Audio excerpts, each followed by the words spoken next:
Hello, look at that thing. That's horrible. Let's get up fix that. Hello, YouTube. Can you hear me? Turn this on to something worth looking at. Not that.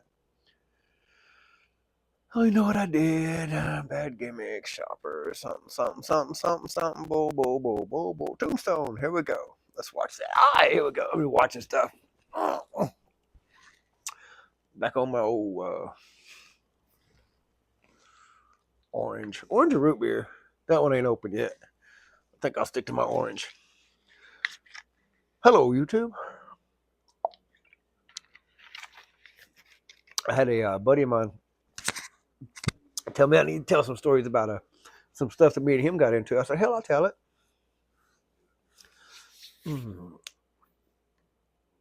Renegade American, established 1972. I'll link his channel down below. He's got a lot of stuff. He got a lot of videos, a lot of followers. Way different than what I do. I just talk shit, laugh, and joke, cut up. He actually works. I don't work. I mean, I do. You know what I mean. Anyway, his name's Kevin, and he worked with me. He's been my buddy for, man, I don't even know how long. Forever, I guess. I was back at the water department. He worked with me. I ain't been at the water department in 15 years. Going on 15 years. Yeah, because I'm going on 24 with the city. Dude, now with the water department. Worked in the sewer. Anyway, that's where he come to work with us at. And I'm pretty sure I knew him before then. So, you guys don't know what a lift station is.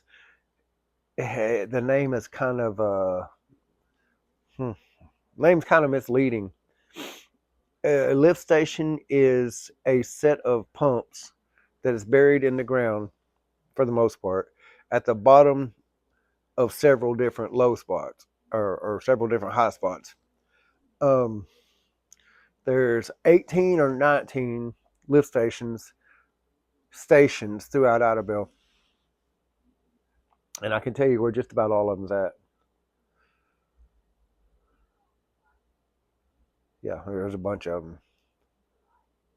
them. Some of them are private, but ideally it's where all the sewer goes. I can tell you where.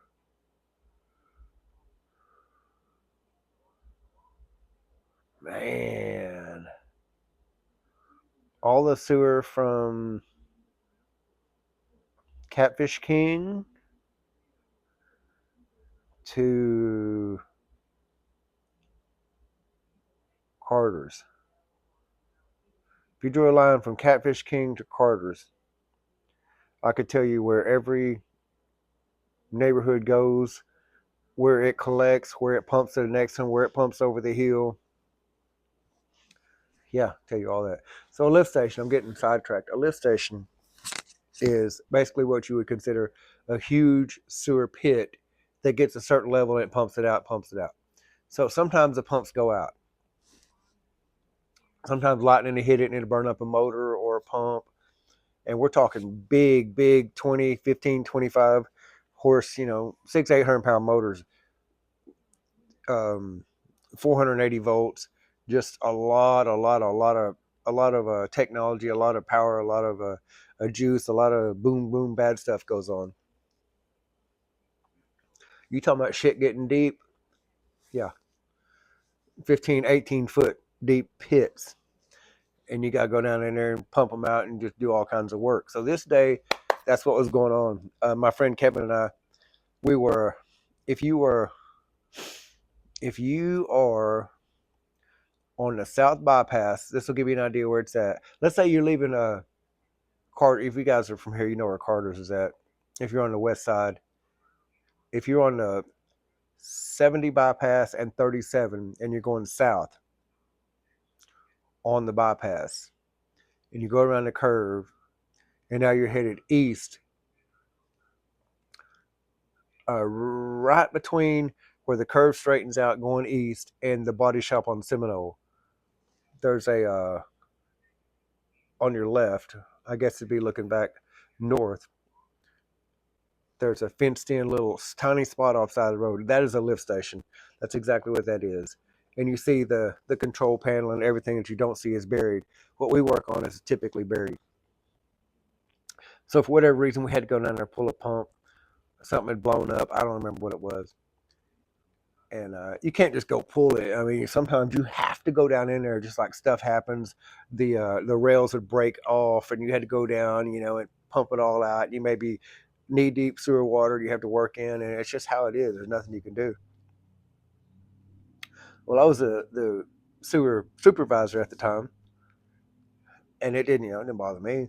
But sometimes they send me a new guy for whatever reason, or somebody would rotate in and rotate out, or somebody would get put on the you're in trouble list, and you got to go over here and work with Roger. Just that's just how it worked. Or they just didn't like it, or didn't like me, or whatever. Or didn't want to work. Or I got tired of them, whatever. Went through a lot of hands. Um, and I would take my new guy the first day. You know, none of this ever got cleared to, oh, you're allowed to do this. It's just how I did it. Like, I want to know right off the bat if you're going to work or you're just going to be a waste of my time. I'd go get a 5-gallon bucket, and I would go to this lift station, which is every single thing you can possibly imagine going into a toilet in hundreds of houses, collecting in one spot over a week at a time. So if you can imagine, that's what would be in this bucket. I just dip it in, get a 5-gallon bucket, and I'd grab a wrench or a tool or anything, and I'd go bloop, and I'd just drop in the bucket. I'd be like, all right, hand, um, you can't tip the bucket over because you can't tip this whole 1,000-gallon tank over. You can't. It's in the ground. You're not going to tip it over. We've dropped this tool somehow or another. However you need to do it, you need to figure out how to get that tool out of there. However you need to do it. And they'll go, oh, do you have a magnet, or do you have gloves, or do you have a piece of pipe, or yeah. They're not going to work. I just need, and that's how I could tell. And I think my buddy, what I'm telling you about, I think when I did it to him, he said, "What would you do?" I said, "Hell, I just reach off in there and get it. I'm not gonna lie, just bloop." He said, "Bloop," and reached off in there and got it. He said, and he looked at me. He got all over him. I'm just kind of like, "You got any soap?" Yeah, hell, we got soap. He's all right. He threw the tool down, went and washed his hands. All right, now what? I said, "Man, let's go. Let's go." We worked out.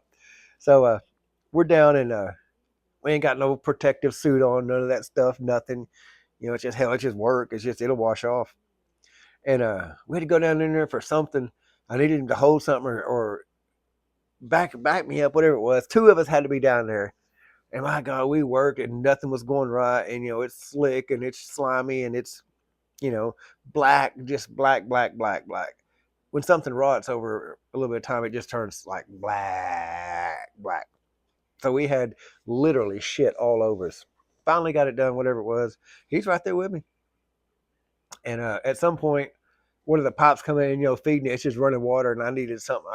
I turned to the sewer water, just kind of washed my hands real quick in the sewer water that's coming out, and went right back to it. He just all like, hell, I wash his hands too. I was just kind of like, hell yeah. We was in Unit 2, which was a flatbed 1-ton Ford. We finally got it done and finally got the pump what it was. We had to go to sanitation there behind the police department and spray the motor off, so we could take it to get it repaired. And man, we was so dirty. There wasn't no sense in us going and getting cleaned up and then cleaning the pump up because we was going to get sprayed with water anyway. We said, hell, we pulled in sanitation when sanitation was still behind the police department. And we smelled so bad. The dudes on the trash truck was gagging. That's how bad we smelled. Like, we had to spray down the front of our truck where we sat. Like, we had to spray off the floor. We had to spray each other off. Like, it was horrible. We smelled so bad. That dude stuck with me just right there. Everything I did, he did. It was bad. We got to come home early, like an hour early, whatever. But it was horrible. And he reminded me to tell that story. So, Kevin, Kevin Harrison. He like I said, he's got a his own YouTube, and I'll link it down here. But he want me to tell that story about the time we went down to the lift station, pulled the motor, and it was bad, bad, bad, bad, bad, bad, bad. You know it's bad when you make the trash truck guys gag because of the way you smell. Good stuff. He stuck right there with me though. Never backed up. He said, "Hell, you can do it. I can do it." I said, "Man, okay." And did. He did it. Um. Oh, I'm. I'm. Laugh if you want to. Most of you guys think I can't spell. I'm writing a story. Um. I'm talking back and forth to Ricky Dye. Uh. He's helped me. I've made the main character. I made his name Ricky, just because why not? It's not a prison story. It's not a true story. It's not a this is my life story. It's just a story. It's nothing besides naming the main character Ricky, and then asking him for names, and then getting his input along the way. It's not based on anything. It's not um, nothing. Nothing other than names that he tells me to put in. Or, he tells me. I ask him, "Hey, I'm gonna make this character. This character. Give me a name. Give me a name." We don't know anybody. Hell, the people that he's given me are dead, or from McLeod, or from 50 years ago, or whatever. We're not. It's just. I'm asking him to to jump in, and he's gracious enough to jump in with me, and he's gonna help me write it, and we're just gonna kind of see what happens. And I may or may not sit down here and read any of it as I'm doing it. I've been working on it a couple of days when I have time, and then I'll of course I'll get spell check, and it'll help me say this different, or just whatever shit like that. I'm not a writer, y'all. I can barely spell my name.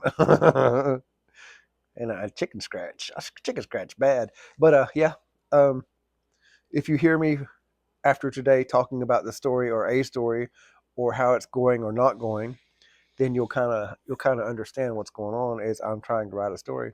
Not going to sell it, not going to make nothing off of it, not going to be nothing. It's probably today will probably be the last time you hear about it. I probably never touch it again. It's just been on my mind, and I thought, hell, I got nothing better to do. Let's just I don't smoke, I don't drink, I don't do drugs, I don't chase wild women. I don't stay out too late.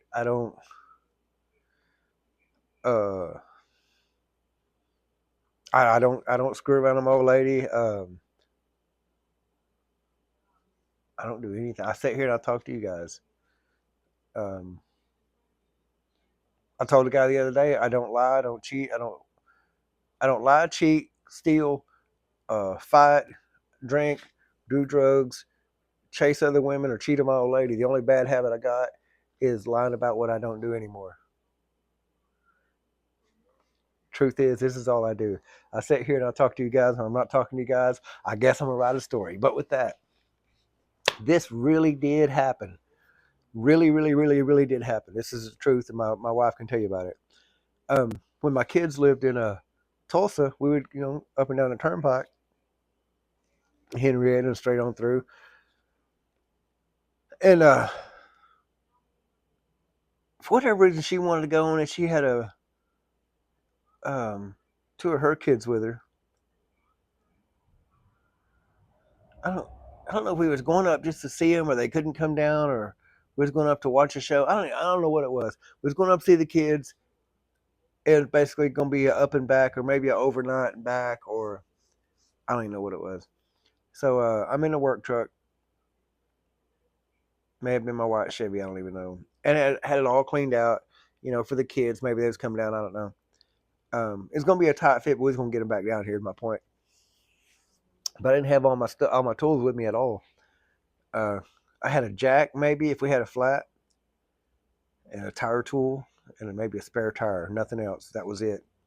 Anyway, so we're driving along the turnpike there, And my wife says, there's a deer on the side of the road stuck in a fence. And now we're doing, 70, 75. I said, what? She said, yeah, there's a deer down there over the fence. I said, was it alive? She said, I don't know. Now, it's on a turnpike. You can't just turn around, They see you turn around, it's like a huge ass fine. And I would have had to do it twice. I would have had to cross and went back the other way, cross and come back. I said, well, hell, So I kind of waited. There's a car coming behind me. Car got past me. I thought in reverse. I'm like a quarter of a mile. Have to stop, let a couple of cars pass. So finally, I see this deer. Sure enough, just it tried to jump the fence, but they got like panel fence and they got like two barbed wire fence strands at the top. This deer had got his foot hung and had twisted this way, like it was twisted, and the deer's leg was this way, and the deer was on the other side of the fence, hanging there. And as I stopped and I looked, it kind of moved a little. I was like, hell, it's still alive. And so I went down this big old hill, man. I'm all like, and it's twisted. And I'm all like, oh my God, there's like deer's like that much of his foot sticking out. And I got no gun. I got nothing. I'm all like, man, pretty good sized deer too. Like it wasn't just like, a 30-point buck or nothing, but it had a couple of little spikes on it. I'm like, definitely a buck. And his leg, it was still bleeding down his leg. I'm like, man, I ain't been here very long. It'll probably be all right. So I'm all like, I'm trying to, and I can't, there's no way in hell, I can't find no stick. There's nothing down there.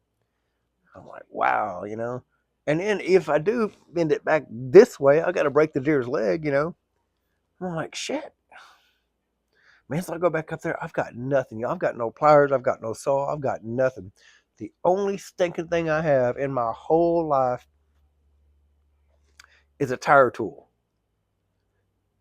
And this tire tool, right there at the, you got like the crooked end and the sharp end. The sharp end had a little tiny, tiny, tiny nick in it. And I was all like, maybe if I can get that wire to fit right here in this little bitty nick, little tiny, tiny nick, maybe. So I've got to go down there to where this deer is hung in his fence, and I've got to stick the sharp end of this tire tool in between the braids of the barbed wire to get the barbed wire, the strands to come apart enough that I can stick this nick in there and break one strand of the barbed wire, and this deer is going crazy. When I finally get that one strand to break, I can move it over, and I get this, and out the wires in that little nick, and I'm just moving this sucker like crazy. I'm just trying to break that wire, and I finally break the wire. And now the little old deer's leg comes down, and it's if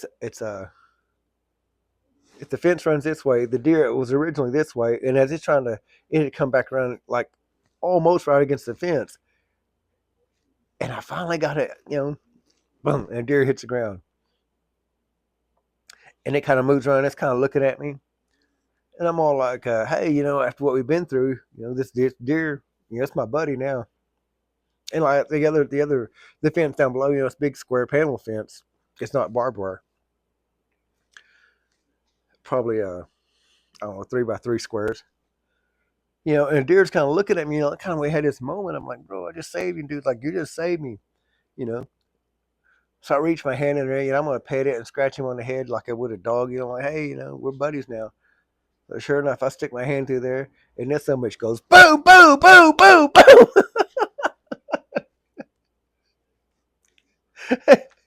and I can't get my hand out of there at all. He butts my hand. Like, thank God his little old spiky horn didn't get me. He was trying to hit me with his horns, I guess, but his horns was kind of hitting over here, going through the fence. But he mashed this part of my hand, y'all. Like, the wires that come across, he got it here and like right here, like just mashed the piss out of him. And it was so quick, I couldn't get my hand out. I come back, my hand was scraped up to be hill, and my finger scraped up. And I come back. Oh, I was like, what happened? And I told her, I said, hell, I tried to pet it. She said, what'd you try to pet it? I don't know. We had a moment.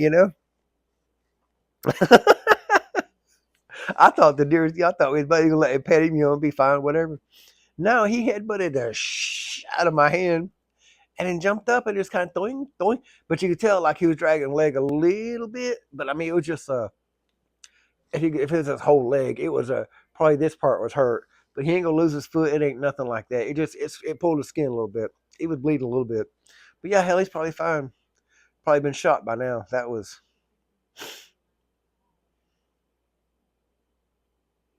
man, 6, 7 years ago. Yeah, I saved a deer on a turnpike, and he tried to kill my hand to say thank you. Wasn't cool, y'all. Wasn't cool, but I saved a deer. And then told you guys about my friend Kevin, and I told you guys that I'm legitimately writing a story, but we'll see about that. I'll see how much feedback I get. I I may read part of it here and see what you guys think. Eventually, not anytime soon. All right, brother, I finally made a video. I made it as best as I can remember. I hope you liked it. Give me some more ideas. And if I can't think of nothing, I'll make something up. All right, thank you guys for watching. If you haven't hit subscribe, go ahead and hit subscribe.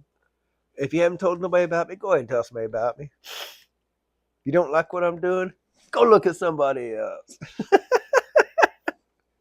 All right, love you guys to death. Bye.